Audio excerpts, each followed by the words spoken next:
বৃষ্টির দিনে এরকম গরম গরম সমুচা খেতে কার না ভালো লাগে। কিছুটা বললে চিকেন নিয়ে এনেছি, ওর মধ্যে দিয়ে দিলাম গোলমরিচ গুঁড়ো, নুন, আদা রসুন বাটা, লেবুর রস আর একটু সয়া সস দিয়ে ভালো করে ম্যারিনেট করে রেখে দিলাম আধ ঘন্টার জন্য। কড়াইতে গোটা জিরে ফোড়ন দিয়ে ওর মধ্যে আমি দিয়ে দিলাম চিকেনটাকে দিয়ে 2 মিনিট নাড়াচাড়া ওর মধ্যে দিয়ে দিলাম আলু কুচির ওপরে দিয়ে দিলাম আমি একটু লঙ্কার গুঁড়ো, হলুদ গুঁড়ো আর নুন দিয়ে 2 মিনিট নাড়াচাড়া করে নেওয়ার পরে আমি ঢাকনা দিয়ে রেখে দিয়েছিলাম কিছুক্ষণ।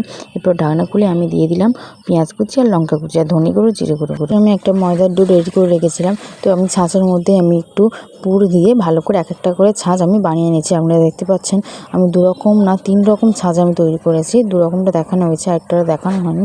তো একটা একটা করে গরম তেলে ভালোভাবে এপিট ওপিট লাল লাল করে ভেজে নিচ্ছি লো টু মিডিয়াম ফ্লেমে। আস্তে আস্তে আমি 3 রকমের সমুচা ভেজে নিচ্ছি। আপনারা দেখতে পাচ্ছেন আমি সবগুলো সমুচাগুলো লাল লাল করে ভেজে নিচ্ছি। ততক্ষণ আপনারা আমার এই ভিডিওটা লাইক, কমেন্ট এন্ড শেয়ার করুন সবার কাছে। আর এই ভিডিওটা অবশ্যই বাড়িতে একবার ট্রাই করে দেখবেন।